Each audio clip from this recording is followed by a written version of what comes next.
All right, here we are. Shane, thank you for coming on today. Welcome everyone thank you for tuning in. So, Shane, how are you?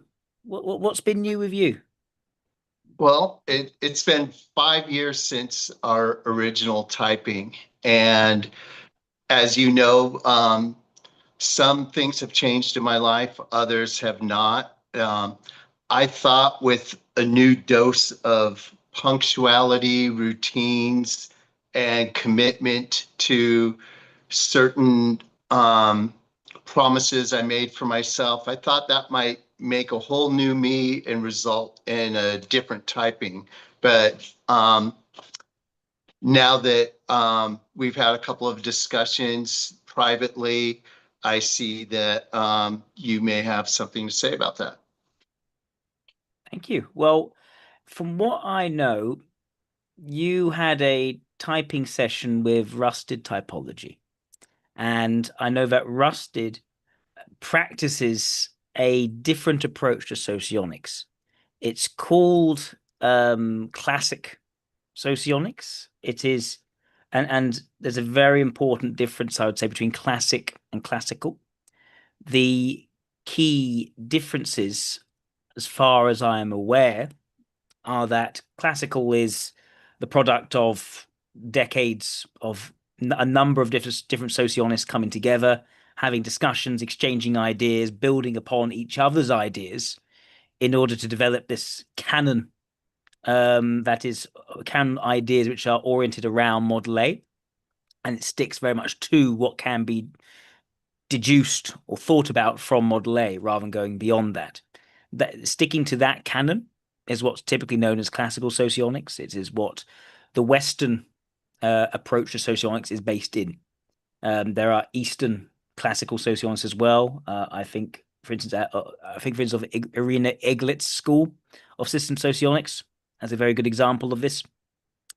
Now, when we look at classic socionics, the emphasis is far more on Ausra Augustinaviciutia's original writings.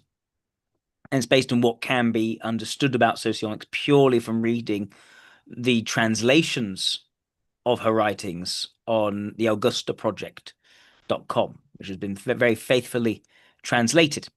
Of course, when you're translating, it doesn't necessarily mean that all the words are exactly the way that they are meant. There can be a certain clunkiness, but there is a certain tendency when people are placing their faith in an original text that things can be taken quite literally, but also that those ideas which are as initially presented aren't necessarily what the ideas then become to be once they're tested with various other sociologists, they're discussed, and things are fit far in a more sort of systemic way rather than initial seminal way.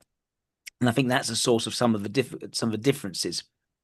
Now, whereas I typed you 5 years ago, SEE, the Socionics at ESFP, you've been typed as the Socionics ESTJ, the LSE in this classic Socionics approach by Rusted and his associate.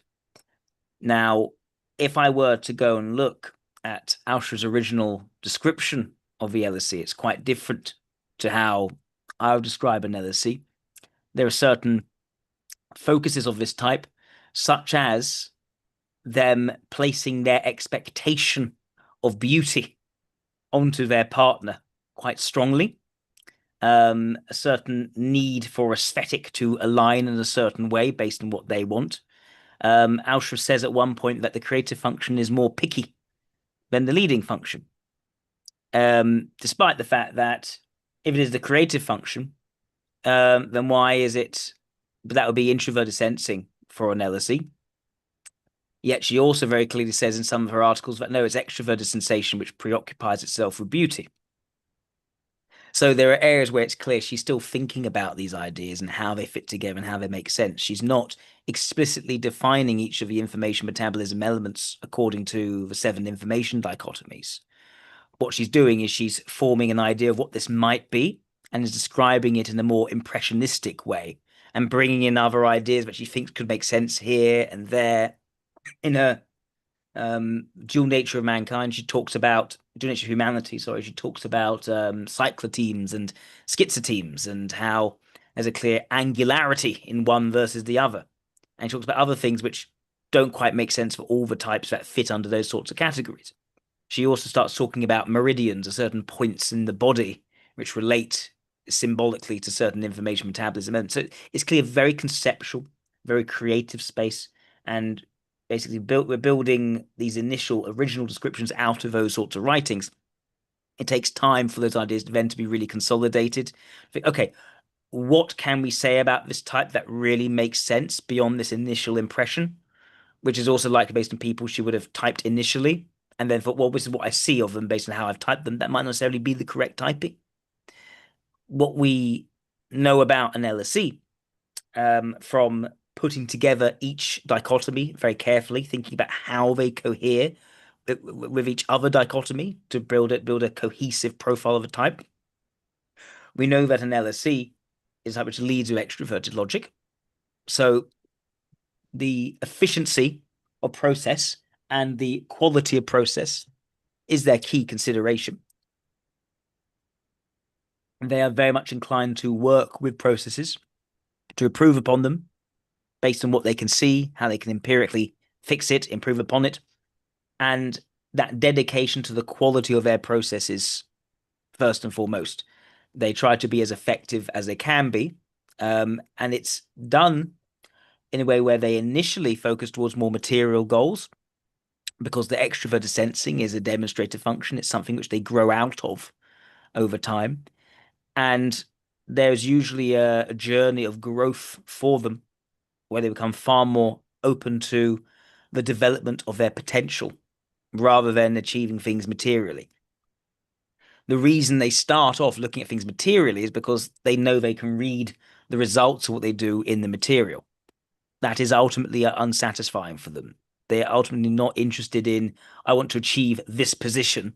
I want to be this successful and achieve this amount of money or success or whatever it is. It's more, I want to do as good a job as I can and develop my skill sets in doing as good a job as I can. And I can look at that thing, that material, physical thing. I know that's how I've done a good job. But when they start to discover potential, they become far more interested in that and start thinking, okay, what other ways I can flourish and develop and broaden myself beyond these material things, which are ultimately unfulfilling for them. They're a type which is looking for someone to reconcile their high level of productive activity with their inner sense of themselves and their inner character, their intentions, someone who can read those intentions and stabilize that in them, that they're doing all these productive, useful things because they are a good soul and they have good intentions. And when someone helps them to realize their good intentions, that completes the circle for them. And meanwhile, they're constantly trying to be more open, more inclined to let other things in, less inclined to micromanage the space and sort of let things just grow away from their immediate involvement. And that is their journey of growth for them. They can just allow things to develop and open up new possibilities, and they feel more fulfilled in that space. They feel they have to step in to take a very assertive action when allowing things to grow and develop and allowing those possibilities in hasn't worked. It's clearly not working. It's clearly not leading to productive outcomes. That's when they have to step in. They feel very bad about having to step in to fix that. They'd rather things were very sort of gentle, peaceful, open, and increasingly open-ended. And they become more and more creative in that space over time. I think of, say, Roger Coleman as a film director, LSE, who basically just tried lots of different ideas in the film space, always experimenting with new practical techniques of how to conduct film. Um, that is really the passion. And this is also a type which has that a very distinct blind spot towards how things will inevitably develop. They think if they just work hard enough, if they just pull out all the stops, if they try to account for every possibility, that things will work well enough. They just have to work hard enough at it and put in their best effort and understand all the different parts which work and account for that and make sense of that. so that it will work as planned. It doesn't, and then they feel that they essentially have not used their time as wisely as they could have. And the key thing from this is basically using their resources as well as they can. Constantly think, what else can I do to improve that process, to remove that waste, to make this thing feel better in its functioning. Now, I contrast that with the SCE, which I thought was the most likely typing for you, and I still do think is the most likely typing for you. There are very distinct similarities. They are types which are adjacent to each other on their respective benefit ring. And the benefit ring, it's the idea that you've got these four types. Each one represents what the one before is growing towards, while at the same time totally lacking in the thing which the type before needs. And so there is a tendency for the benefactor to um, almost, in one sense, admire their beneficiary in terms of them having the thing which they are growing and enveloping in. Meanwhile, the benefactor, and that's sort of the attraction for the benefactor. At the same time, the benefactor has as their creative function what the beneficiary really, really needs. So they feel a draw from the beneficiary to provide that more than they actually are comfortable providing. And they provide it in a way which is very much wrapped up in their leading function, which is the demonstrative function of the beneficiary. And so it's a very unsatisfying form of help from the benefactor. So the benefactor is attracted to the beneficiary in terms of admiration, ends up then helping the beneficiary quite a lot. And the beneficiary needs that help, but the beneficiary is also not fully appreciative of how that help is provided because the way it's wrapped up and presented in terms of the leading function. At the same time, the beneficiary is totally unable to help the benefactor because the benefactor's suggestive function is the beneficiary's vulnerable function. It's a total blind spot. So it's it's a very odd relationship. It's an asymmetric relationship. The key thing about the benefit cycle is that types are often easily confused for one another. An LSE is somewhere between an SEE and an ILE.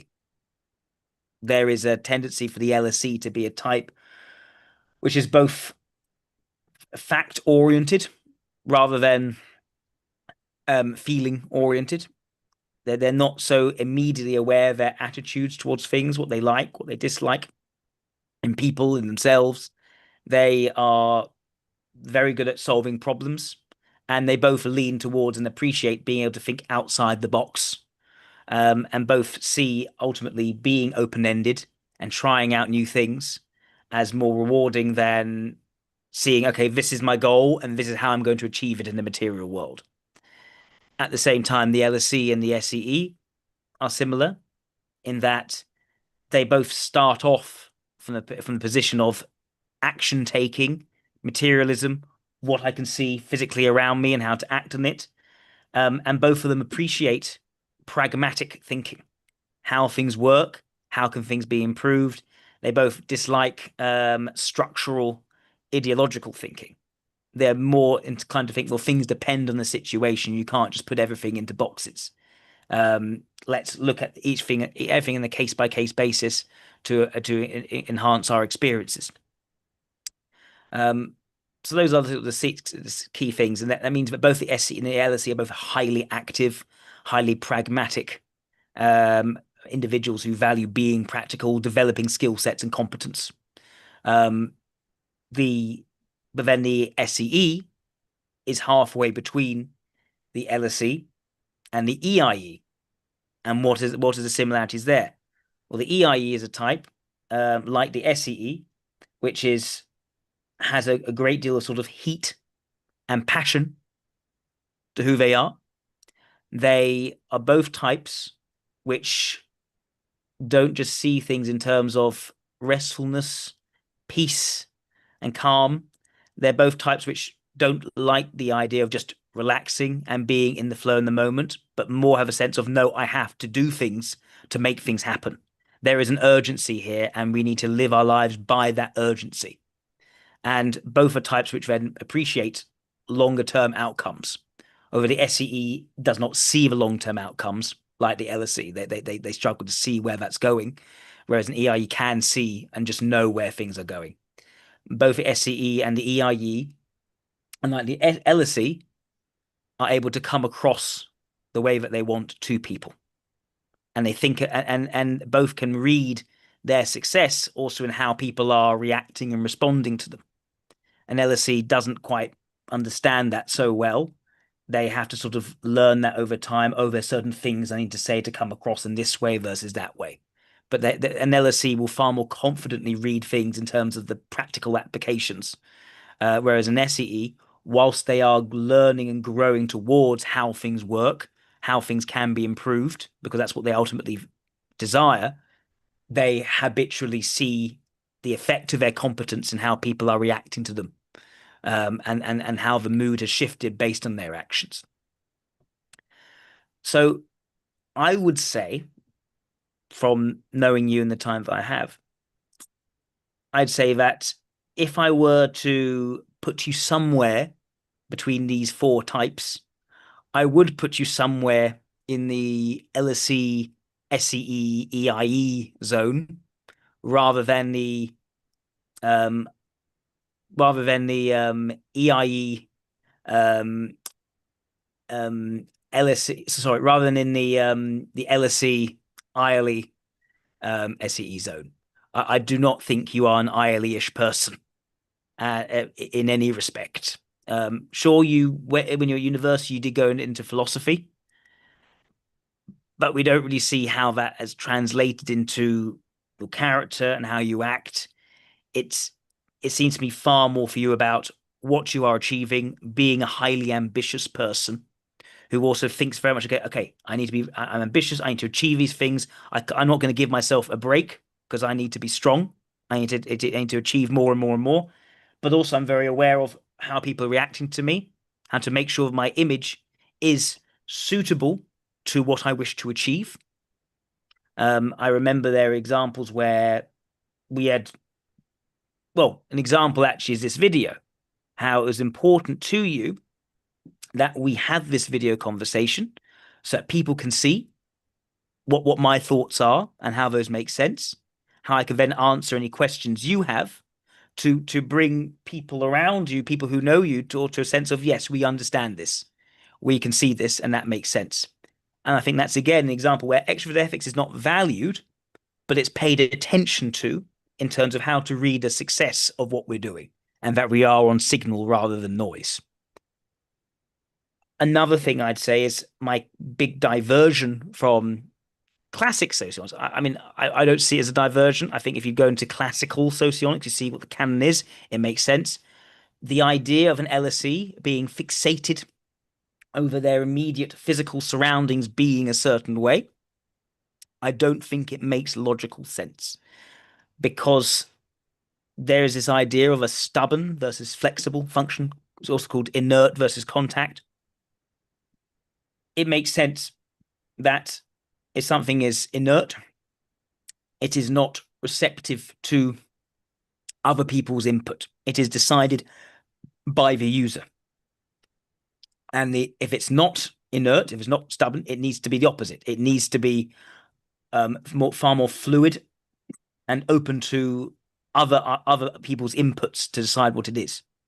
It makes total sense, and I can see this in other types. We can look at, although he's not an SEE, we can look at Donald Trump, who I believe is an SLE, and everyone will agree everyone in sociology will agree he's extrovert sensation leading, right? And if not, they'll say maybe he's an LIE, but even then, same rule applies. He is someone who very clearly exercises control over his physical surroundings.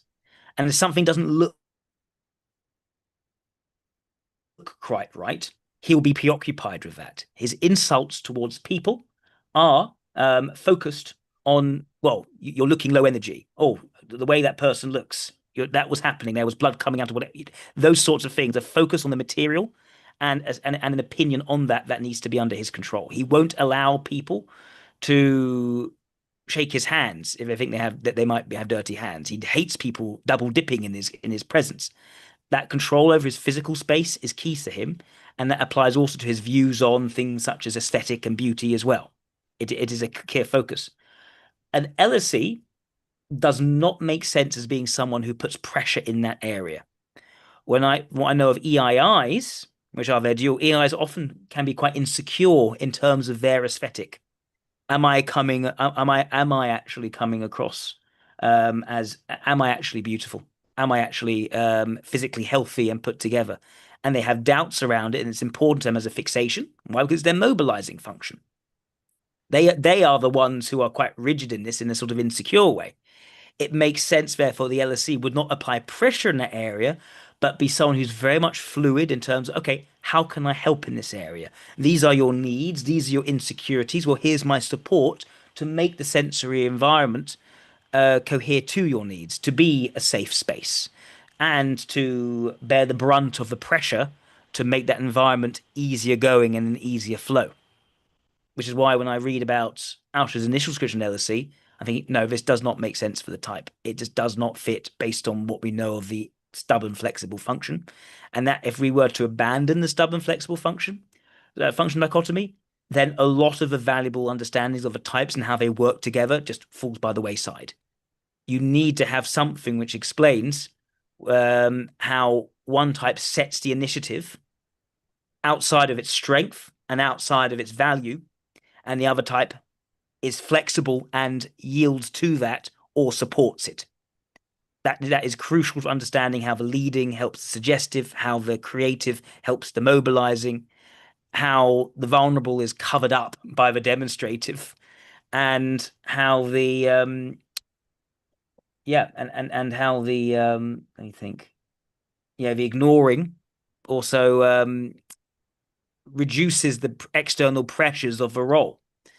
It just explains duality in a way which it will be a big loss without it, and also explains how different types clash and complement far more effectively. I talk about this in my course, and I talk about intertype relationships, just how crucial this dichotomy is and how ill understood it is by people because it hasn't really been talked about very much. But it's every bit as valuable as strong and weak, and valued and subdued. So the clubs and the quadras, groupings based on stubborn and flexible, every bit as important for understanding in type relations.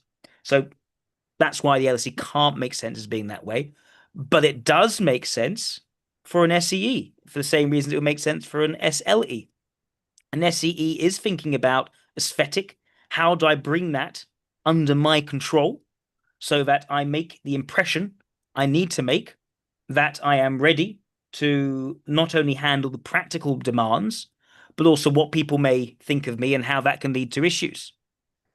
The yeah, it fits far better in that respect, and it would make sense for an SEE would be far more comfortable making clear their expectations in terms of their physical space, and where an ILI would then actually respond to that, not feel put under too much pressure in that area, but actually be felt, okay, this person's helping to shape me up and make me active to do things. That's actually a useful interaction because they are fluid, they are flexible in their sensation, and the SEE is taking the initiative in it. Trying to think about other things I should say when it comes to your typing. I said I think you are a very ambitious person. That has not ceased to be the case even in 5 years that we've been speaking.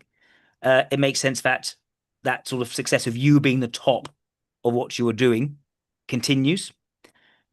There is, I think, a clear sense in you of how you feel towards things, and is not sort of a more distant part of you. It's very much behind your extrovert sensation. How you relate to people and to manage your relationships with people is also very, very clearly important to you.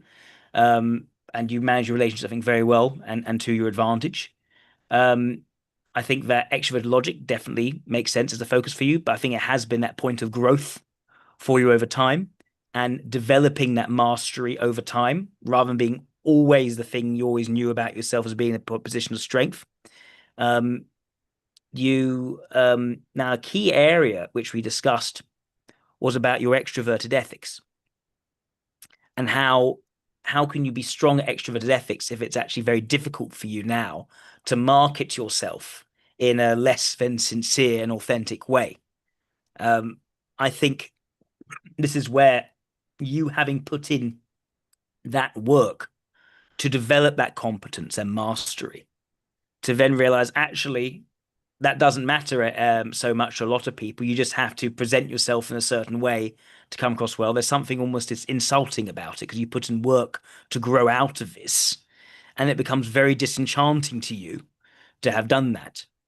I would even go as far as to say that an SEE who has put in the work to step out of that is going to be actually find it harder to do that kind of extroverted ethics than an LSE. And I'd say that because an LSE, by being a type that ultimately values extroverted intuition, they're far less likely to lean on the pride of their development and far more likely to say, well, that's not what I would prefer, not what I prefer, but this is also what people around me are suggesting I need to do. I'm not going to think they're idiots for thinking that. I know it's part of it, and I think, how can I just be better? I can be better by still doing this and being the best mensch I can be in this situation, and present myself in the way which I think I need to. In doing so, they run the risk of disassociating from their extroverted logic if they do it too much, and they need help from their dual to bring them back to authenticity. So almost their introverted ethics is a weaker voice, and they can actually go down the negative cycle of becoming too much of what people expect of them, and not doing it as effectively. So you could do the marketing thing better than the LSE can, if you wanted to, but you very much do not want to, and so it's almost you can't make yourself do that because you've gone down that path of growing into your extroverted logic, and it's almost offensive for you to then do that thing, which is so clearly expected by people who are not as competent as you are, who have expectations which are so detached from what's actually going to work. And I think it's that gamma individualism and that, well, screw the lot of them for their idiocy, that makes that feel almost impossible. And you feel, I will not do that anymore. Although you could have done that quite a bit before you would have gone through that journey. And that life when you were before, the way you describe yourself as sort of getting serious, when you were out, we were surfing, you're enjoying the life then. That earlier version of you could have done the marketing a lot more and been that. But there was a point where you found that dissatisfying. You don't want to then walk back your progress for the short term superficiality of success. Is that all ringing and making sense, Shane? And do you have any questions?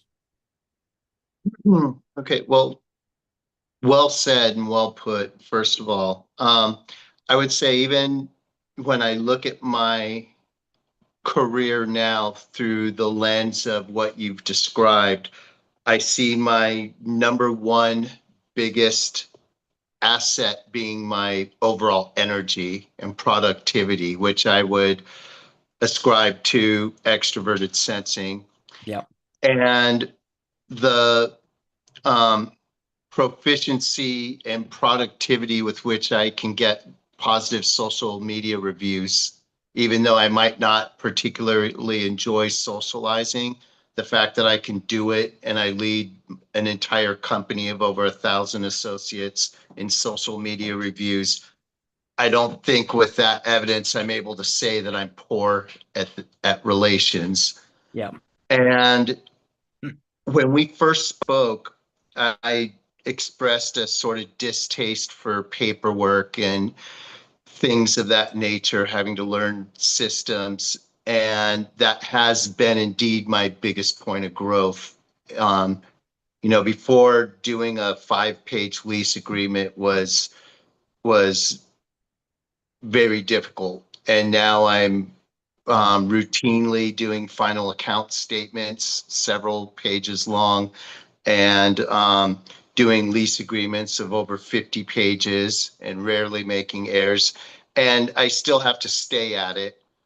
Being audit compliant is still somewhat of a challenge. It's something that doesn't come necessarily naturally for me, like getting reviews or coming to work with energy every day when others are coming in late or calling out sick or having an off day. And then last but not least, I would say, where I'm a little bit at a loss is when my supervisors say, well, Shane, you're doing great. Where do you see yourself in 5 years? And I don't really know that much, and that's the part where I think there's some overlap with the LSC and the SEE is, when we think of introverted intuition in terms of symbolism and thematic things with regard to stories or narratives, I think I'm quite good at that. But when we think of it in terms of time and the understanding of time, that's where I'm a little bit at a loss. Right now feels like the past, present, and future, which incidentally I think is a big part of my difficulty in coming to a confident conclusion of my real type. Because, you Mm. know, um, if anyone listening is familiar with that movie Goodfellas, you take Ray Liotta, the main character, he lived a life of womanizing, drugs, crime, craziness, hedonistic living.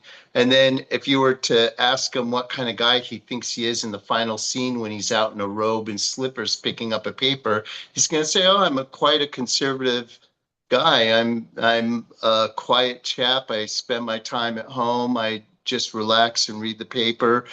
And he thinks he's this now while casually, maybe this is an aspect of T.I. Puller, he casually ignores the history of his life that led up to that point.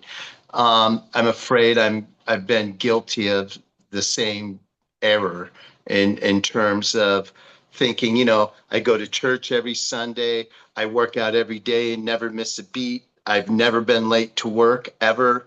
Mm. I'm really attached to these routines. Therefore, I must be a structured type. I must be an STJ of some sort, not seeing that that's been a point of development. You know, 10, 15, 20 years ago, I did like those sorts of things. It was just I was making a new and different version every week. So when you look at it in a holistic sense, there were many more changes than I would like to admit on that path of growth.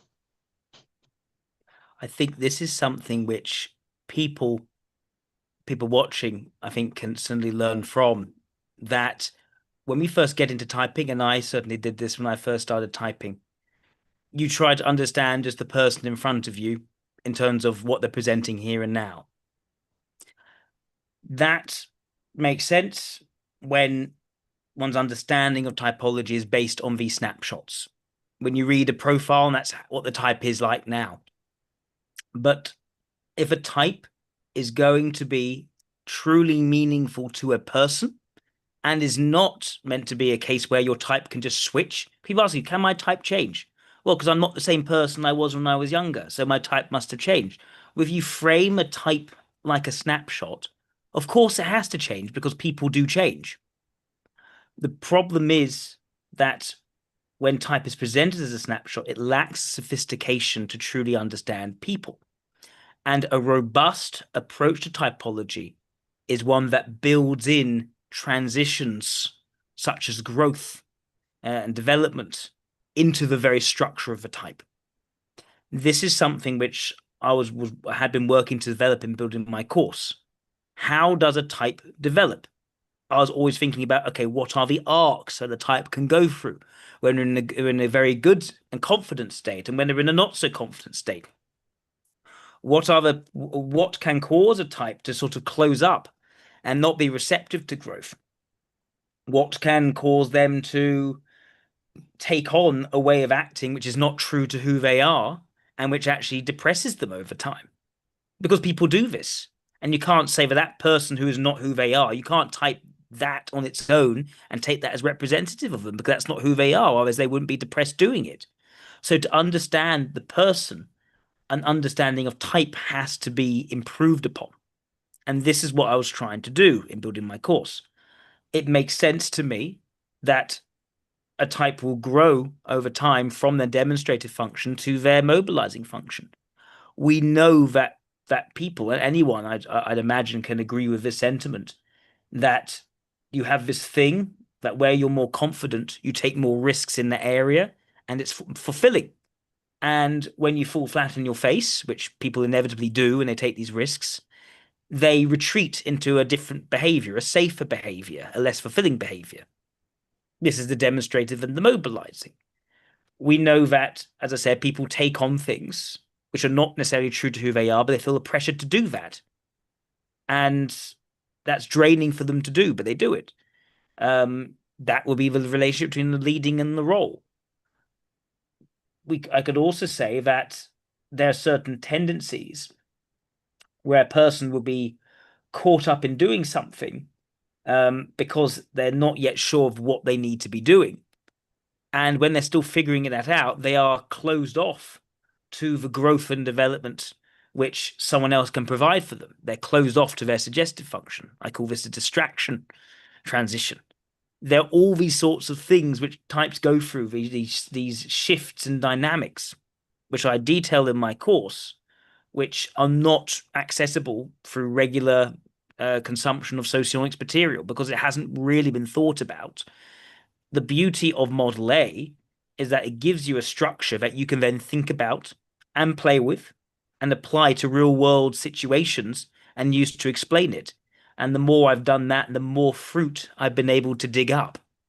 And it does click. It does seem to explain people realistically when I then explain to them after I've had the typing interview with them. But I think this is the problem where people take the classic route rather than the classical route, where the maxim is, instead of this very robust structure for you to think about critically and apply to different situations and learn about from practicing, instead of that, you have a collection of texts which you must take very literally and absolutely as perfection, like a holy book. And that is where I think people fall into the trap. Ausra was brilliant, utterly brilliant, because she and yet with some help from other people, but predominantly her actions, was able to take socionics from here, where it was first conceived based on the work of Carl Jung and other people, from here up to here. That is a huge difference to take a theory. But the point is, we are now up here, I would say, because of iterative developments on top of what Austra was able to do. So to say, well, I'm just going to trust the original source, you are deliberately taking yourself down here and keeping yourself here. You And let, go let me on. just add in right there. I didn't make quite that mistake, but maybe a more Sure. common one. And that is, I took your SEE ESFP typing of me, then I would compare it to ESFP descriptions I would see on 16 Mm. personalities Yep. or regular MBTI groups. And I'd say, look at this. I'm not the happy-go-lucky social guy. I'm laser focused. I don't try to be the life of the party. I want to get things done.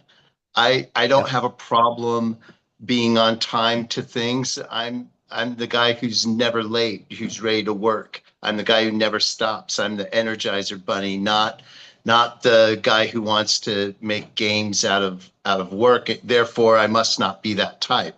When I was really comparing apples and oranges. My apologies in usually saying you. When I meant you, I meant the people who Absolutely. the classic socionists, the ones who very much are inclined to what rusted typology is doing right now. I know you personally are not making that mistake. The Now, in regards to the Myers-Briggs type indicator, this leads me to another issue. I've said this before to MBTI people. I think the key improvement that socionics makes over the Myers-Briggs type indicator is the ability to distinguish between strength and value. Because the Myers-Briggs type indicator does not make that distinction, that you can be good at something but not value it, or you can be bad at something but value it, but covet growing and developing in that area. Because it doesn't do that, it severely limits their understanding of certain types, especially a type like an ESFP. Because the ESFP is seen as being sensory and feeling, it treats it much the same as an ESFJ. The difference is only in the P versus the J, right? It's a more chaotic, even more loose version of an ESFJ, and the ESFJ may be a bit more responsible. So ESFP is an irresponsible ESFJ, and that keeps things more open-ended. And all the open-endedness is sort of extrovert intuition because they don't really understand what extrovert sensation is and how it's actually the opposite of extrovert intuition. So it talks of extrovert sensation as just keeping things open-ended, but more in the present than in their imaginations in the future. So lots of new experiences. So the ESFP is, in the Myers-Briggs, just a hedonist, out to experience the world and enjoy it, have lots of fun. Okay. There is no difference between that and the alpha sensory ethical types in socionics. It's basically the same. It's sensation and feeling with not taking things too seriously because they're not a J type, and they're a bit more high energy because they're extroverted, and so they're more chatty, and so because extroversion in it, look, it's not officially that, it's not officially to do with socializing, but there's an idea that you gain energy from talking to people, that you, rather than being in your inner world, you're in the outer world, whatever the outer world is. In practice, it becomes how much where we gain energy from talking to people. So it just becomes about socializing. We already know that by being a sensory and feeling type, what people are saying, how people are acting around you is information you can imbibe very easily and very quickly and well, right? That that shouldn't then mean that you like socializing for the sake of socializing. Because what is socializing?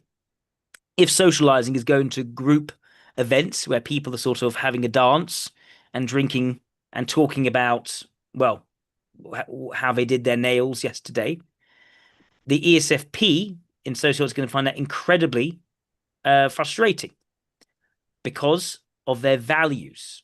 Their strengths lead them to be able to interact with people in the day to day very effectively and build and work on those relationships. But their values are gamma values. And gamma values are about independent achievement. And it's about, Can I well, I just wanted to stop you right there. That is a final area of typing errors that I think I fell into. And I talked to Porcupine Jason about this. And that good was man to talk that to. when we look at the quadras, it's one of the most underrated parts of typing yourself and others correctly. And I think when I look at delta values versus gamma values versus beta versus alpha, none of the three even come close to gamma. Like whatever I am, if ESFP was wrong, I would still have to be one of those other three. I can't imagine being a type that's not a gamma. When I did my research and really looked at what gamma values are, aside from the functions, just the actual descriptions, that's when the lights went on and I realized that that is gamma type's the only one that makes sense for me. Makes sense. I know that has been said in the classic socionics area, that Ausra didn't talk about, what you value and what you don't value. And sure, she did not come up with a dichotomy value subdued herself because, again, she had not completed the system at that point. She did describe quadras. She did talk about it in the material, but she didn't give the reasoning of value subdued. It was only created later, I think, by Dmitry Leitov, or potentially Igor Weissband working with. I'm not sure the exact details. Right. Was, I was just going to say to a point I've heard you make before, something like this, Henry Ford didn't come up with driverless electric cars that can go 0 to 60 in 5 seconds either. yeah, So just going back to a Model T isn't necessarily the answer. I know that from practice looking at MBTI theory. It's a lower resolution. Yeah, exactly. And people say, well, okay, but Alsha didn't say this. So what? That's the thing. So what? The fact that she did mention quadras, I mean, she was thinking about it. Even if she didn't mention quadras, there still has to be a robust explanation for why duality works. And you can talk about information metabolism and how the different flows work together. Okay, right. But we know that we have already differentiated between types based on what they're strong at, what they're capable at. Why would you ignore what they actually like and appreciate in one another when you're trying to put together an understanding of relationships? Surely that should be there if it's not already. And where it was eventually placed by Lightov makes total sense for explaining the quadras which Alsha did try to talk about. And we know from the research, I say the research from scientific literature on diversity and what kinds of diversity help with teams and by extension relationships, that when you have um, diversity of strengths, that is a very good thing. Different skill sets make good teams, right? Makes sense. But if you also have diversity of values, that's for naught because people can't agree on the same things. They don't trust each other because they don't think they have the same priorities in life. So that the literature says, you need to think about what values are and how diverse they are, and you want to minimize that diversity in a relationship or in a team. Socionics, if it's going to be doing its job and explaining intertype relations, should be talking about values and whether types value the same things or don't. And the fact that we found to a mathematical degree the perfect placement of that idea in the model to explain everything else, fantastic. That if we were to get rid of that, we are hobbling ourselves. Right. And I want to use that as a kind of segue into what I think are two unique and important contributions of your system to the whole discipline. Number one is the idea that people can change and change for the better. We aren't doing typology for nothing. The idea that you can grow from your demonstrative function to your mobilizing function and actually improve on that area with practice and effort, I think is very significant. It's important for self-growth and development. Otherwise, what are we doing? There's no point to any of it if we can't use our knowledge to improve. Yeah. And then the second thing that I wanted to bring up, you know what? I lost it. I'll bring it up in a minute. That's But okay. but go ahead. I think the fact that we can use socionics to grow is very important, and I don't see that. I think people who solely go by classical socionics use other models like the Enneagram or for self growth, and then socionics just to sort of play with the parts, so to speak. I think that tendency to rely on the Enneagram has come predominantly out of the MBTI space because the MBTI simply did not have the answers because they had not separated out strong, weak from valued, subdued. You can't have Right. an understanding of growth if you don't have the understanding of something which you are weak at, but you value. Okay, I do remember that second point I wanted to make now is that you talk about intertype relations, and this incidentally is what brought me around back to you after these years.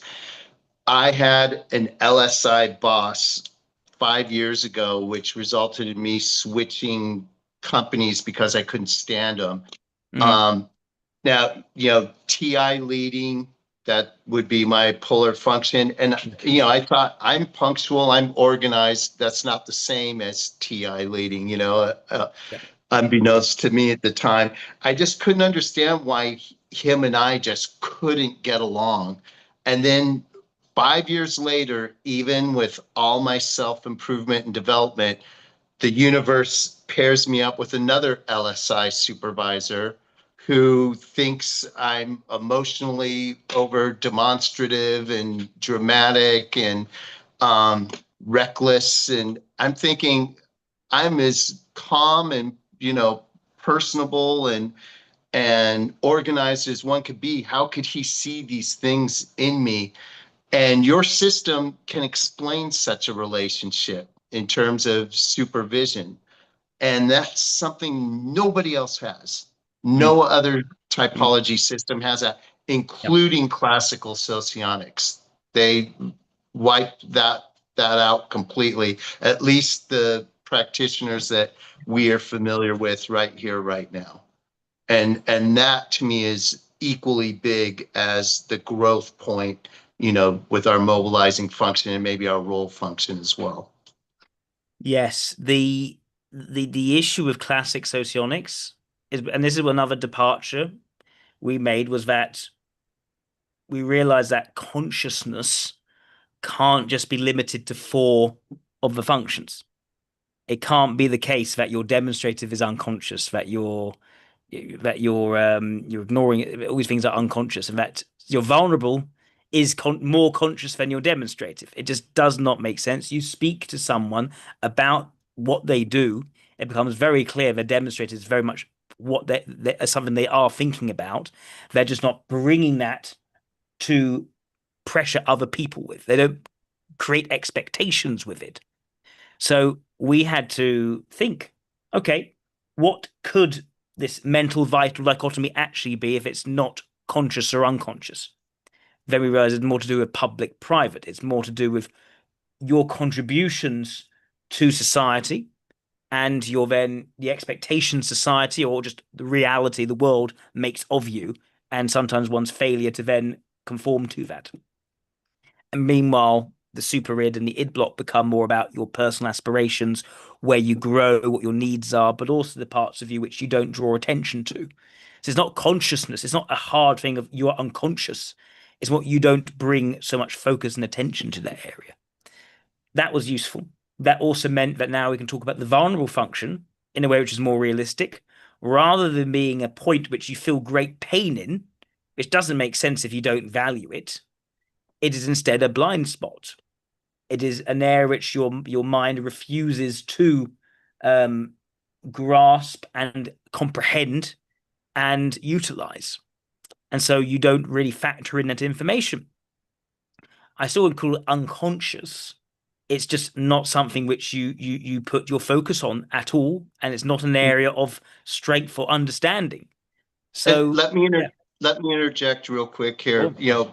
Before this video last night, I was talking with some family members about my original um, reluctance to fully accept an SEE typing on the basis of TI polar because I know my sister's mother's grandfather's brothers, my great grandfather's brother. I can pass TI polar tests, and I thought that meant that I couldn't be. And then I went on to express my explain how structured I am, how in order all my things are, how organized. And she said something profound to me. She said, "You're totally unstructured for everything except what you decide. You're structured in your own little world. Everyone else structure can go to hell. You don't stop at red lights. You Mm. don't obey speed limits. You have no respect for laws. You have no respect for any order anyone tries to impose on you. But yes, you're ordered in your own little bubble, but you have to be the head of all of it." I'm like, "Oh, thanks Yeah. a lot." And it was another light bulb moment. I realized, Jack was right about that the whole time, and that I had just I hated accepting that. But I'd rather know the truth than live in deception. But And go what ahead. But what I'll add to that, someone in the MBTI space might say, well, that is introverted thinking because it's your structure, your rules for yourself, rather than the authority outside of yourself, which would become TE to an MBTI person. What I would add to is the idea of, okay, the structure in terms of how someone organizes oneself. That's not necessarily the same as introverted logic. Introverted logic Right. is about how different points of information cohere towards truth values. Um, And yeah, for me, truth is contextual, and I'll exactly. grant that and admit that. You tell me, a good Catholic goes to church every Sunday, and even though I consider myself a good Catholic and I do indeed go to church every Sunday, I can come up with an exception where it's better not to go to church. If you say one should never lie, I'll say, what if someone is violent is looking for someone and hiding in the closet? Then a lie is okay. It's even good to lie.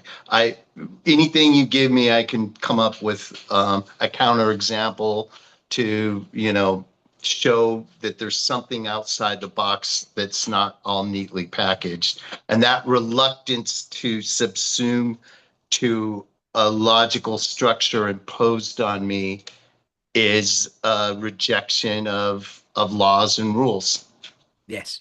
And so when it comes to your organization, it's really a mix of one, discipline and pragmatic process conformity.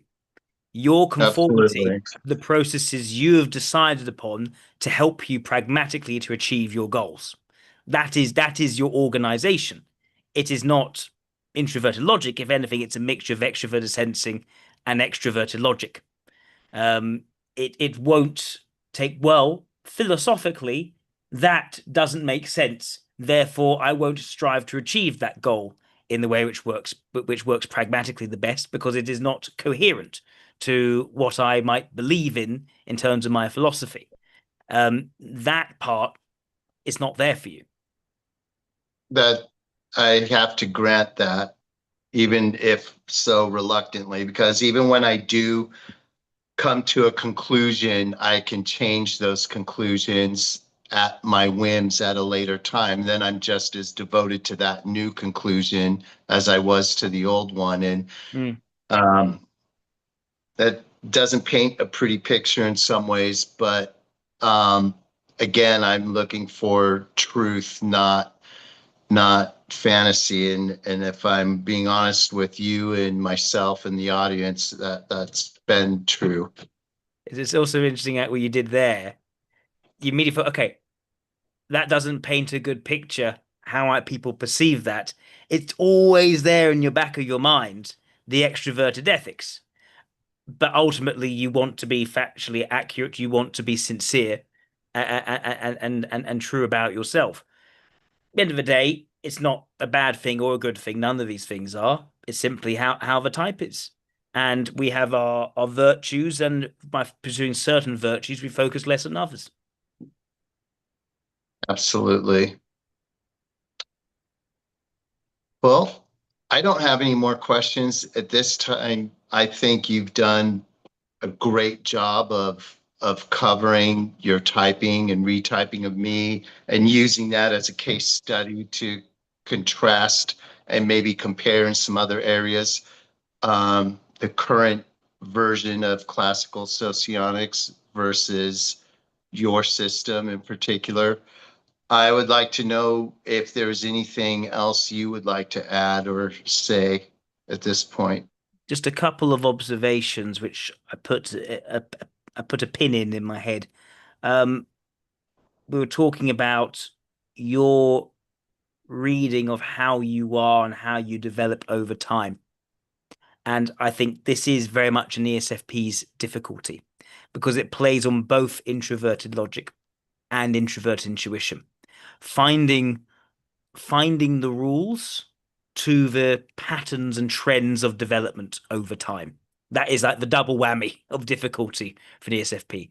And so they do see themselves as as essentially snapshots in moments rather than a continuous developing a continuous development according to certain rules which explain those developments and trends. And that's what I've been trying to do in my development on Socionics to find the rules behind the developments. Um, and yeah, the idea that the ESFP will, and this is the second thing I want to put a pin in, they will grow from extroverted feeling towards extroverted thinking. It's not a linear growth pattern either. It is more like a spiral. It is a sense of when you're at low confidence in this area, you'll lean back on your extroverted ethics. As you're more confident, you'll push more into and take more risks in extroverted logic. Um, when that fails initially, which it will, as everyone, it fails for everyone, you'll go back into extroverted ethics. As you build in confidence, you'll go again into extroverted logic. And you'll go further the next time before you fall flat on your face again. And repeat, repeat until eventually you're in extroverted logic more and more and more. And that where you are in your lifestyle, it's where you are in your life, you'll be in extroverted logic for highly sustained periods, I'd expect, because you've been making sure that is the case. Right. And just to share a snapshot of what that looks like in practice, it's like, oops, I made a paperwork mistake. I'll go out and grab two more social media reviews and then all will be well and supervisors will be happy with that and forget about the systematic error I made. And that usually is how it works. Makes sense. It's a lot of sense. Thank you so much for coming on and being open with the unsureness of your typing and helping me to help you through finding what the type should be. Are you okay with me taking any questions from the audience?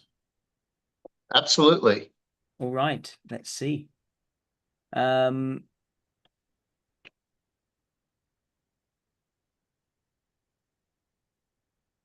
I haven't seen any questions so far. Let's see. Does anyone have any questions for Shane? Anyone at all? Well, while we wait for that, I would Hmm. say something very important that you've said in your videos before is once you have your correct socionics type, it makes no sense to look backwards and try to translate that to a fitting MBTI type. It's, you've already reached the roof, you can kick away the ladder sort of thing.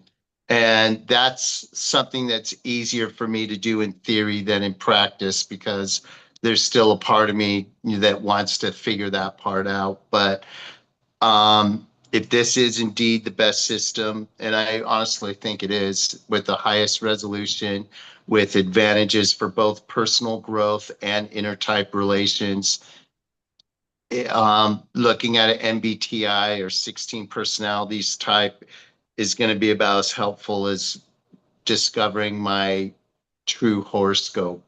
It's not going to really do much for me. I think there are different attitudes in terms of how to interpret the differences between, say, MBTI and socionics. Some people say they're totally different systems. Some people will say they are the same system. Both lead to similar issues, though. If you say that the MBTI and socionics are different systems, then you can expect to get different types in them. But then you'll still think, well, are they still explaining similar things? In which case, I still need to know my type in both systems and try to explain how I'm this in that system and that in that system. There You are know, other people. Go on. I was just going to say one description of ESFP that does seem to fit me is the old videos of Michael Pierce, who you've had on your show a couple times, I think. Yeah. His description of ESFP is the one that I look at and I say, yeah, a lot of those things ring true. There's always this one of humbly coming to God's throne and asking for an autograph, and that's the sort of emotional vulnerability and childlike personality that fits me exactly, and there's a couple other things he says about the types, but that's, if I was to make one connection, it would be his. That is such a gem that, the idea of coming to God's throne and asking for an autograph, the idea of holding someone entirely deserving of admiration and putting them on that throne and going to them and wanting that recognition from that particular person who's deserving entire admiration. that's entirely fitting with an ESFP.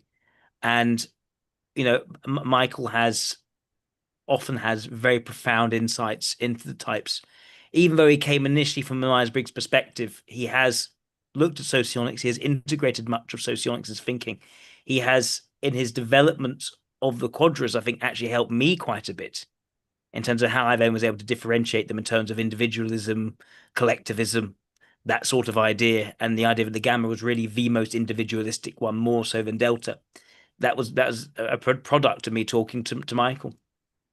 He's I think we get we've I think the typology community has grown a lot from Michael's contributions as early as they were. Um, I'll Um, just say, go on. I was just going to say one last thing, and I'm not in a hurry to go, but I wanted to do a ESFP thing and show everyone how pretty my closet is. These are my sports things. These are my suits. These are my shirts all lined up with color Yeah, and all my shoes. I'm really proud of my closet. So I'm not proud I of know my. that's maybe another immature thing, but um, I'm very happy with how I've organized my fashion and the variety of colors. Always with a black suit now. I don't Yep, wear the other ones out much, but then I change the shirt and the pocket square clever. depending on my mood every day. That way I have variety but structure, maybe Yep, TE structure at the same time. I love it. I yep. thought about wearing the same blue Adidas sweatsuit that I wore for our first meeting, but I decided against it. Fair enough. I mean, in terms of I'm not proud of my cupboard at all. Um, it has some shirts in there, I think. Sometimes I'm not sure where my shirts are, but I find them around the house. Um, I was just going to say, the other view is thinking that MBTI and socioeconomics are the same.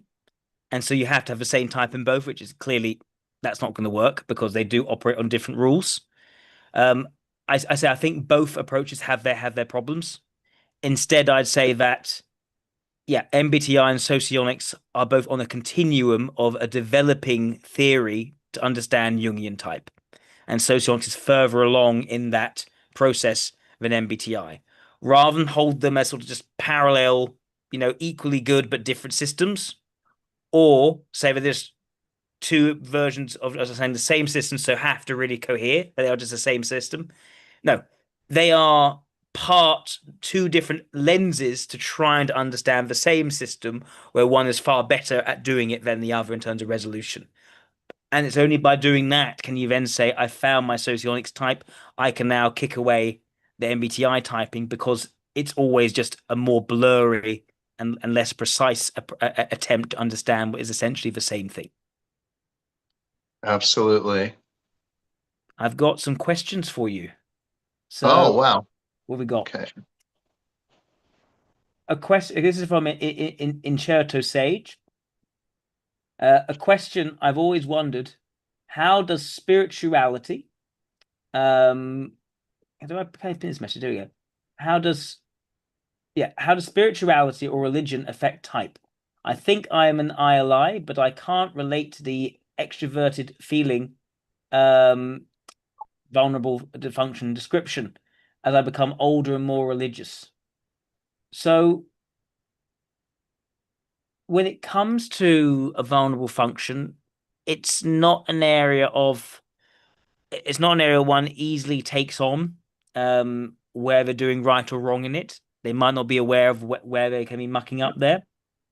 But what I would say that as someone gets older, they're going to acquire more experiences. And eventually, even some of the vulnerable functions to start to know, well, you can't say that, you can't do this, that's going to get you into trouble in that sort of way. Look, we can look at even older people like there's a guy called David Starkey in the UK. He still says things which are controversial.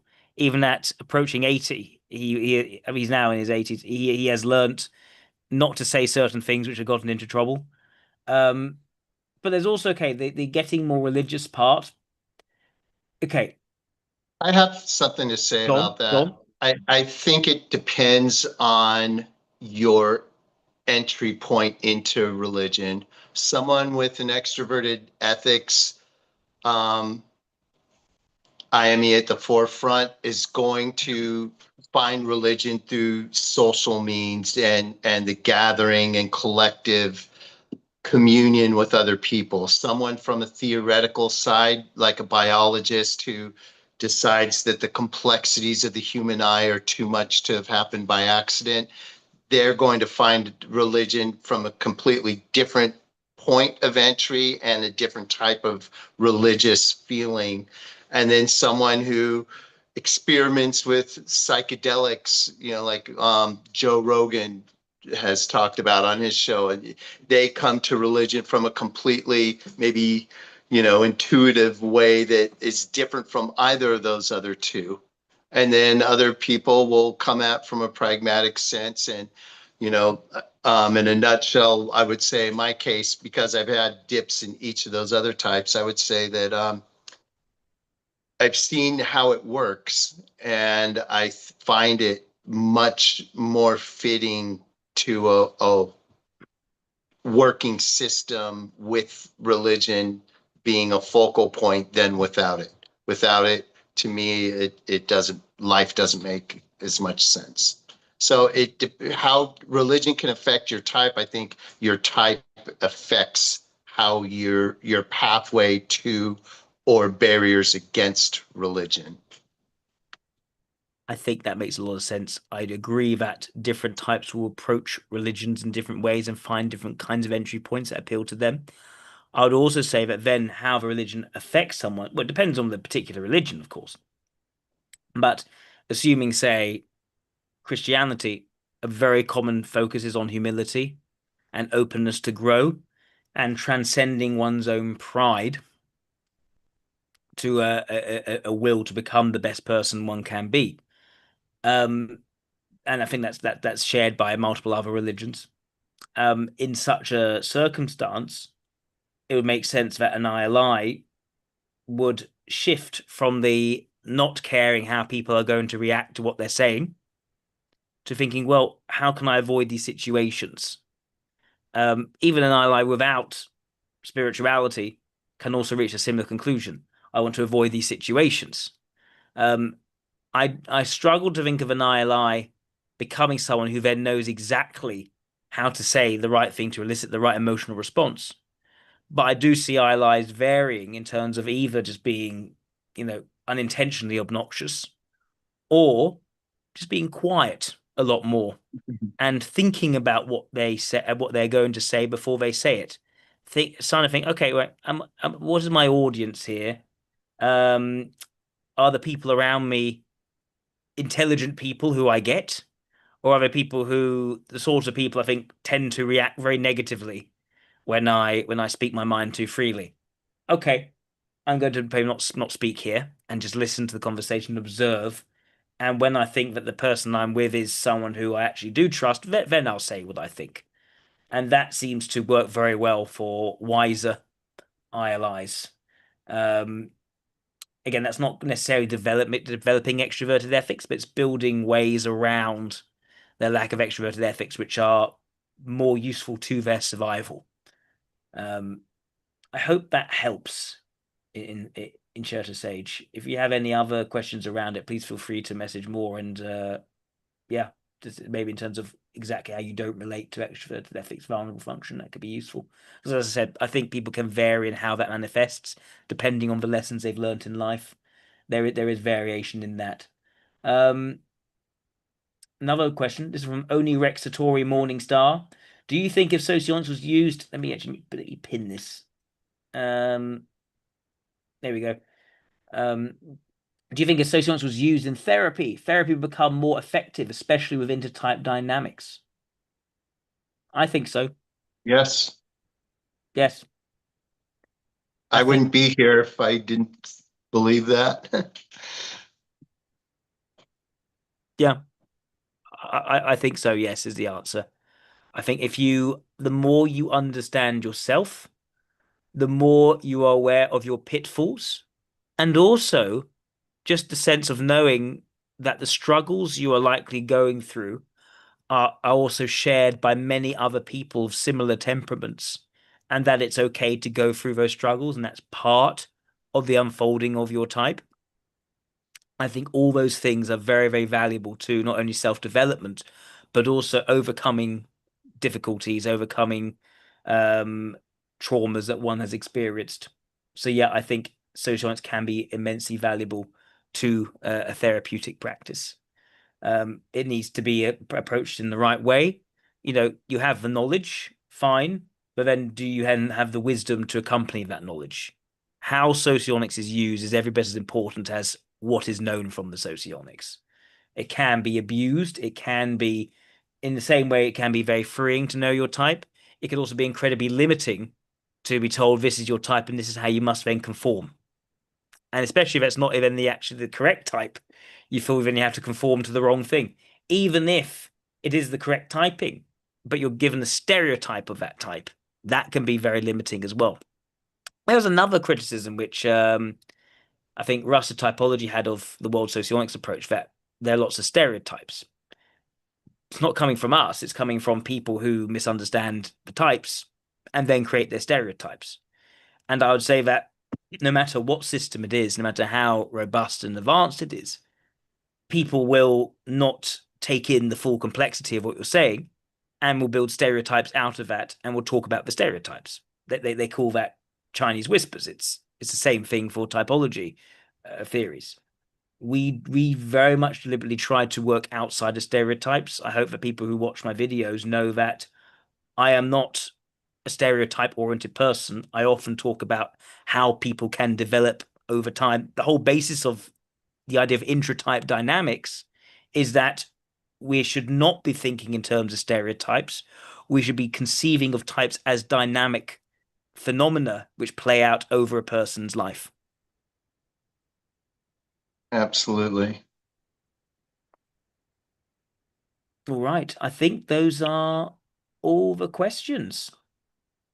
All right. And if anyone has any others that watch the video at a later time, I'll be following along and I'll be happy to jump in and answer anything I see. Fantastic. Shane, thank you so much. It's always a pleasure to speak with you. And Likewise, and I'm going to be speaking with you next week.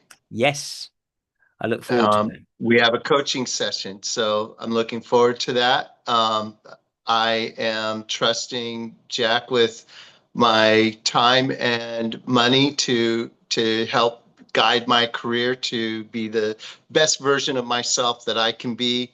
And the reason I am putting that out there is just to say that that's how much I trust in this man's knowledge, wisdom, and practical advice and help he can offer all of us. So thank you, Jack. I'll see you in a week. Thank you very much, Shane. And yeah, to everyone here, if you would also like a coaching session, please feel free to book. I can put a link to how to book coaching sessions in the video description. It's useful to know your type, and from knowledge of your type, your strengths, your weaknesses, your needs, your aspirations, then helping you to that can then help you to then put together a plan for your own development and your career aspirations. It's a useful tool. So please do consider if you'd like to do it. Shane, thank you so much. I know that your money and your time especially are important things, and you don't just give them away willy-nilly. So it is a pleasure to be coaching you. All the best. Thank you. Likewise. All right. Bye Take bye. care. Bye-bye. Thank you, everyone.